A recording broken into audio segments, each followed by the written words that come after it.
Demi mendapatkan bantuan persenjataan untuk melawan Belanda, Muhammad Hatta pernah menyamar menjadi kopilot menuju India pada 1947. Ia menyamar sebagai kopilot bernama Abdullah menuju ke New Delhi bersama seorang pilot bernama Patnaik. Saat itu Wakil Presiden Muhammad Hatta sedang berada di Bukit Tinggi, Sumatera Barat. Ia sedang melakukan perjalanan keliling Sumatera. Kemudian tibalah sepucuk surat dari Insinyur Soekarno yang dibawa oleh Patnaik yang terbang dari Yogyakarta yang saat itu merupakan ibu kota Republik Indonesia.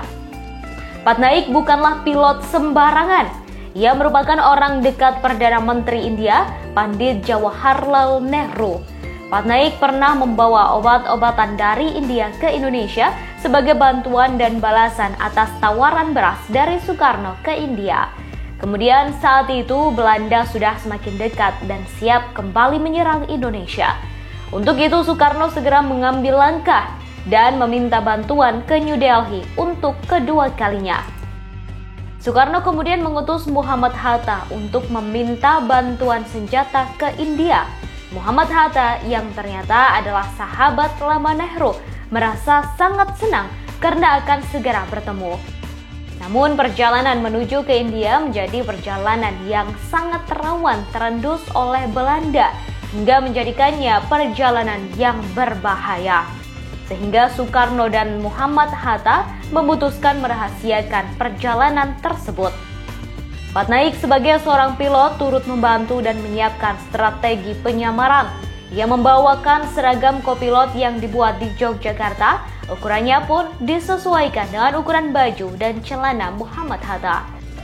Tak hanya tampilan fisik saja yang disiapkan oleh Patnaik, ia juga sudah menyiapkan paspor untuk Muhammad Hatta dengan nama Abdullah. Sementara yang menjadi kopilot sebenarnya adalah Adi Sucipto. Setelah itu Muhammad Hatta dan rombongan terbang dari lapangan terbang Gadut di Bukit Tinggi menuju ke India. Perjalanan ditempuh selama beberapa hari dan transit di beberapa negara yakni Kuala Lumpur, Malaysia, Rangoon, dan Kalkuta.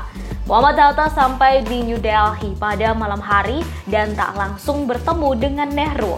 Saat itu Nehru juga tak diberitahu soal kedatangan Hatta lantaran Patnaik berniat memberi kejutan. Esok harinya Patnaik mengantar Hatta ke rumah Nehru. Saat itu Patnaik menyampaikan kepada Nehru ada seseorang dari Indonesia yang bernama Abdullah yang sudah menunggunya. Nehru sangat penasaran lantaran tak pernah mendengar nama itu.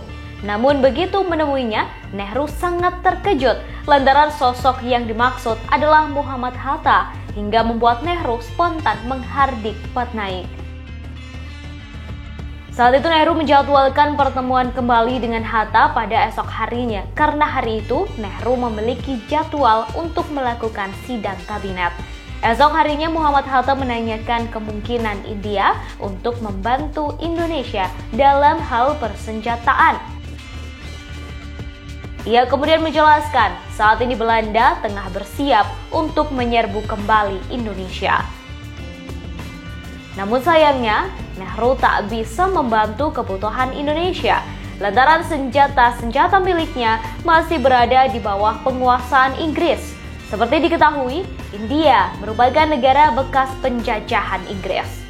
Meski begitu, Nehru berjanji akan membantu Indonesia dengan cara melayangkan protes ke Perserikatan Bangsa-Bangsa atau PBB.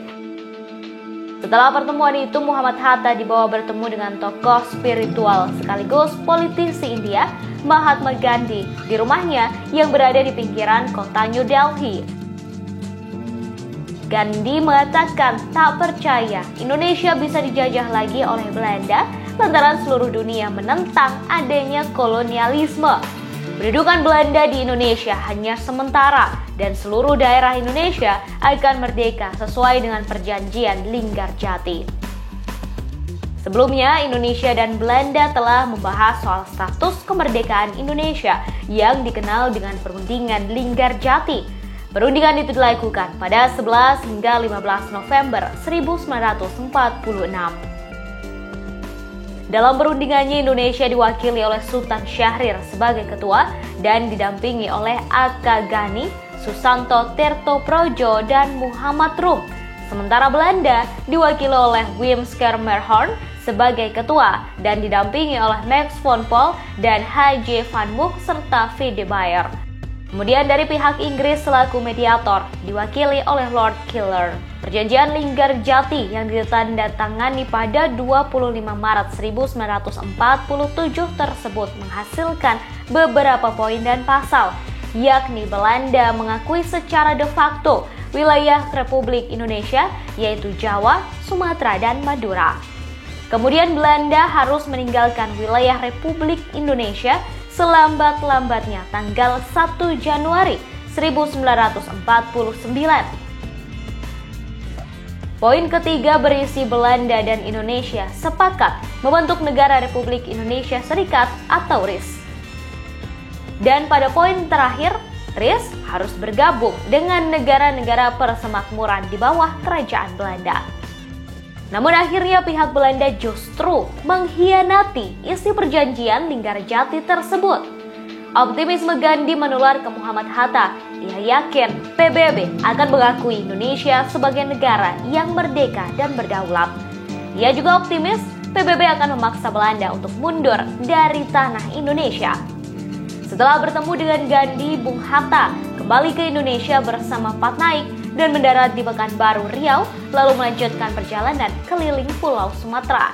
Pada saat yang sama, radio mengabarkan Belanda melancarkan agresi militer. Tercatat dalam sejarah, agresi militer satu itu mulai dilancarkan pada 21 Juli 1947. Bung Hatta tertahan di Sumatera karena banyak daerah yang diblokade oleh Belanda. Hingga kemudian ia dapat kembali ke Yogyakarta menemui Soekarno setelah 6 bulan berpisah.